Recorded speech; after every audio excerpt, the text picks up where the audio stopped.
Hi, welcome to another video on Snappy Insights.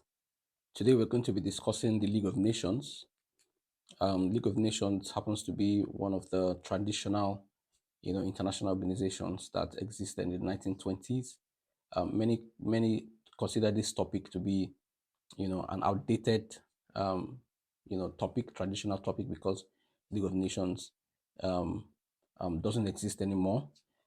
But I think that the League of Nations happens to be a very, very interesting and foundational aspect of what we now know as the current international system, and the arrangement of this international system. The organizations that drive conversations around peace and security in the international system as we know it today. A League of Nations happens to be a key aspect, of the current international system. And so this conversation and this topic is very, very important. All right. Of course, we know that the international system today is overwhelmed by security concerns that transcend not just state boundaries, but even continents. All right. Whether they are man-made disasters or natural disasters, or flooding, um, um, wildfires, epidemics, these things transcend state borders, transcend continents, and of course, are difficult for individual state governments to address them. So that's why there's a need for concerted effort, within the international system for governments to come together and address these mutual challenges. All right, so that is the crux of intergovernmentalism as we know it today. And of course that has become the order of the day. There's so much collaboration, there's so much coming together of states, whether at the regional level or at the international level, to try and address mutual challenges, at these various levels. Scholars are no longer so interested as to why these organizations exist, because there's overwhelming evidence as to the need for these organizations. Rather, the conversation now is around, how do these organizations operate, and to what extent are they effective? How are they going about their operations, and how effective are they in their discharge of their duties? All right. So, of course, as we know, intergovernmentalism in this current and first century can be traced to the activities of the United Nations, and all other associate organizations that work with the UN. But intergovernmentalism dates back to before the UN was founded in 1945. All right, and of course, the League of Nations, like we said, plays a very important role in the origins of international organizations as we know them today. All right. So we're going to go back to the 1920s and see how the League of Nations came about and what role it played in intergovernmentalism at the time, and of course how it's relevant for us today. So the League of Nations was founded in 1920, January 10 precisely. Of course, headquartered in Geneva. This league was created after the First World War, which lasted from 1914 to 1918. And one of the major reasons or objectives for the League of Nations was to implement international institutions or rules, laws, right, for resolving international disputes and preventing another war from occurring. But unfortunately, we know that the Second World War began in 1939, so that defeated the purpose, and of course was a major, is considered to be a major failure of the League of Nations. All right, and so eventually, League of Nations, ceased to exist um, at some point, and it was very short-lived. But while it lasted, it did have some effects, some benefits. The League of Nations was first proposed by the U.S. President Woodrow Wilson, who was the president at the time when the First World War was on. Right? We know the U.S. didn't join the war until later in 1918 or so. The League of Nations was a result of what we know to be the 14 points plan of Woodrow Wilson. The 14 points plan was a plan that Woodrow Wilson um, came up with, together with an inquiry that he set up to bring to discuss recommendations as to how, you know, um, principles of peace, can be pursued. All right.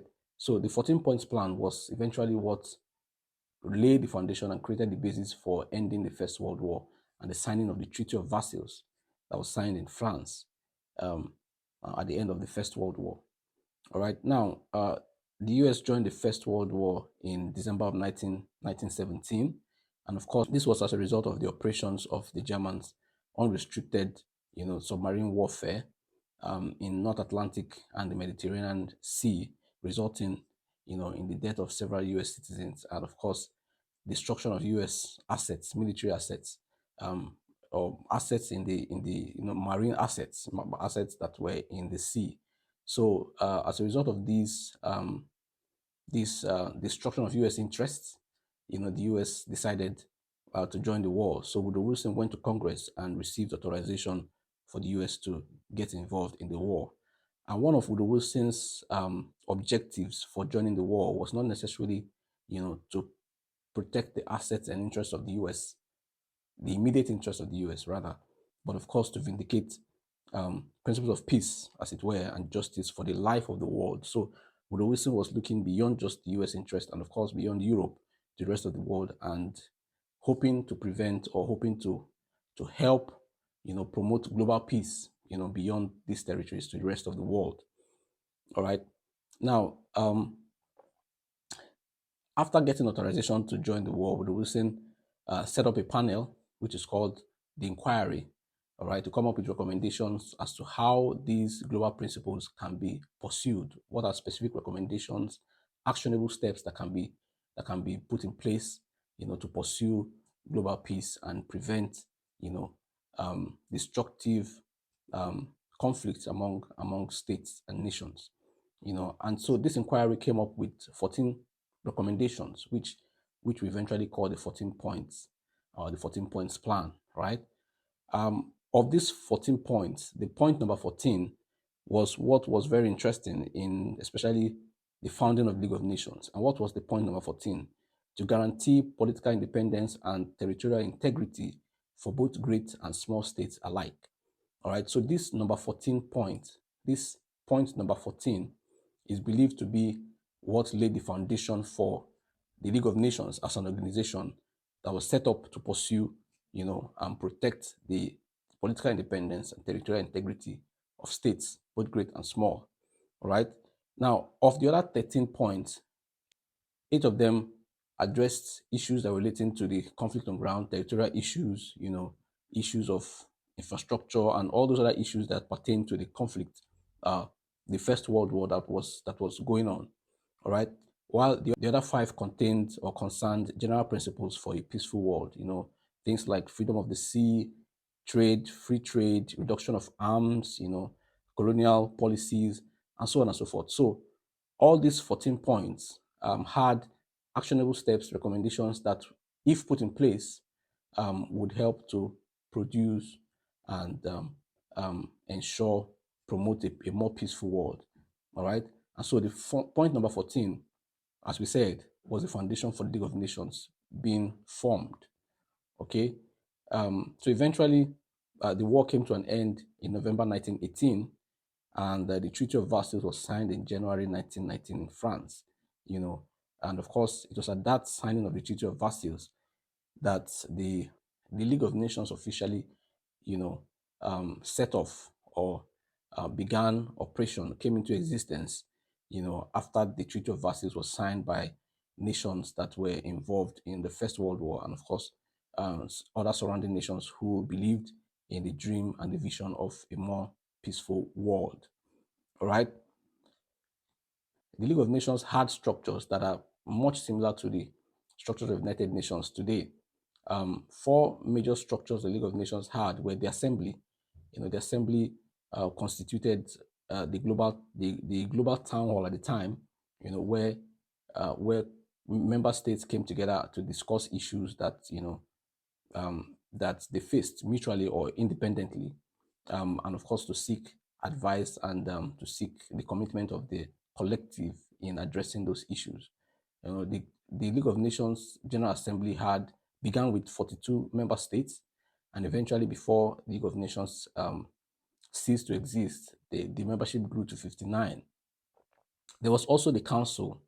The council is what we now call the Security Council. The council had four permanent members, Britain, France, Italy, and Japan, and of course, there were also non-permanent members as it is still today in the Security Council.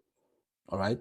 There was a secretariat, which of course was the principal administrative arm of the league. And then the Permanent Court of International Justice, which was the judicial arm. We now call it the International Court of Justice, which helped oversee disputes and, broker peace between member states who were, who had disagreements among themselves. These structures reflect, a lot in the current structures of United Nations. And of course, if you observe, you notice that Japan was one of the permanent members of the League of Nations. But of course, in the current United Nations, Japan is not is not a permanent member, and that's because of the role that Japan played in the Second World War.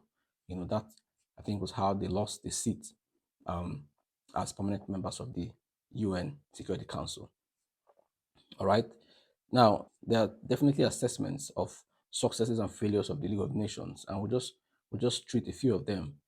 The League of Nations was, able to impose economic sanctions, and restrictions, barriers, economic barriers, trade barriers on states that they considered to be, to be defiant and not compliant with the rules that were collectively agreed upon. Even though there have been debates as to how effective and how, you know, how how potent these sanctions were, but of course, the sanctions have still remained even today one of the major instruments and mechanisms for negotiating peace and settlements, even in the current international system. All right. The League of Nations was also very instrumental in resolving so many political disputes in the 1920s. One of them being the Greek army leaving the Bulgarian territory, and of course after they invaded in 1925. So this was one of the few conflicts that League of Nations helped to broker. All right. There was also support for humanitarian activities, economic activities, which of course was or which reflected in the activities of the International Labour Organization and the OIHP, l'Office International de Hygiene Publique. Hope I got that pronunciation correctly. All right. This organization particularly was very helpful in eradicating or managing the cholera epidemic in the 1920s in Europe. So these are some of the successes that the League of Nations achieved, within the short period that it was in operation, and it was effective in operation, in the 1920s/1930s when it existed. Some of the challenges were the fact that it had no enforcement unit. The UN currently also still doesn't have any enforcement units. It relies upon its member states, to contribute soldiers into the peacekeeping force and things like that.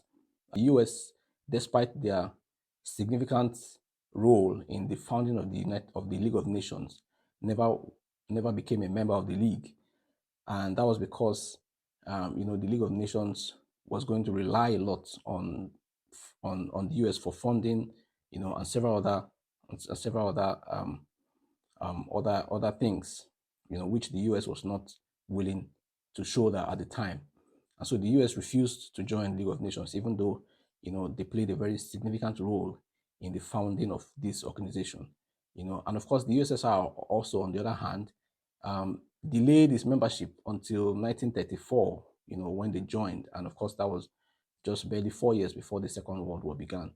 So the absence of these two superpowers in League of Nations was very, very detrimental to the effectiveness, and the power that the League of Nations had to enforce its sanctions, and manage effectively, the behavior of member states within that period.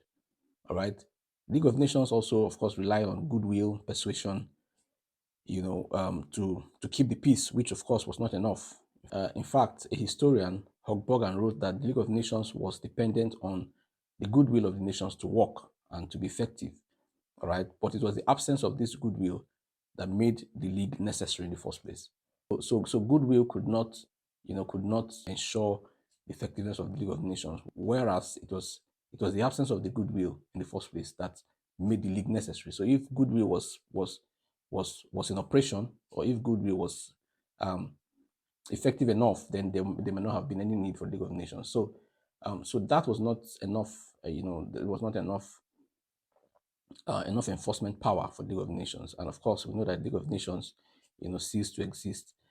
Technically, in 1939, when the Second World War began, even though the League of Nations remained sketchily in operation, trying to see how to broker peace and mediate the war, the Second World War at the very early stages, but that didn't yield a lot of positive outcome, not until the US bombing on Nagasaki and Hiroshima in 1945, when the Second World War ended, and the United Nations, rather, was born um, out of that chaos.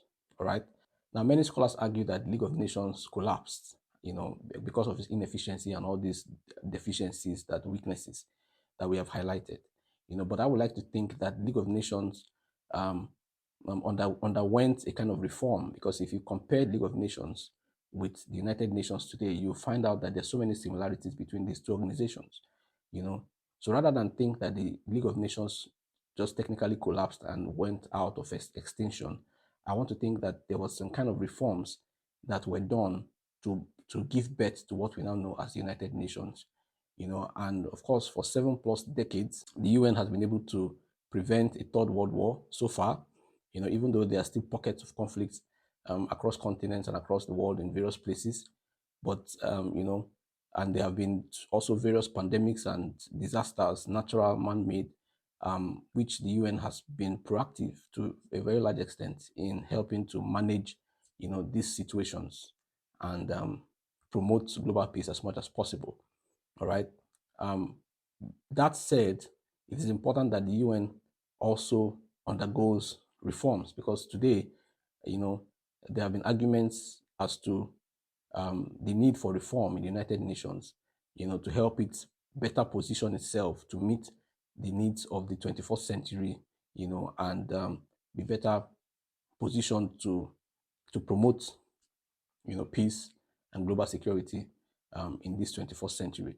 And so the United Nations has to still undergo those reforms at its various levels, at the General Assembly, in its policies and programs, and of course in its structure as well.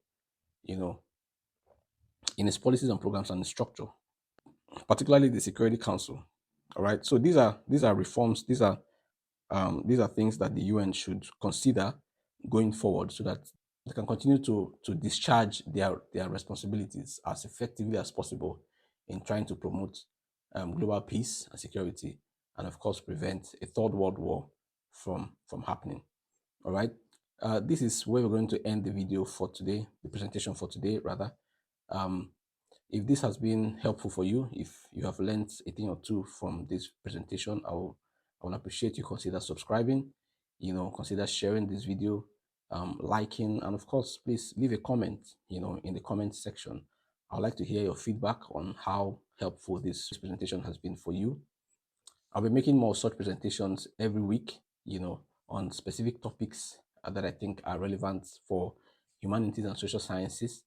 But if there are any specific topics that you want me to make a presentation on, then please just, drop it in the comment section, and I will do my best to do a presentation on that topic as much as I can. All right, please consider subscribing, consider liking, sharing, and until I see you again in the next video, thank you so much.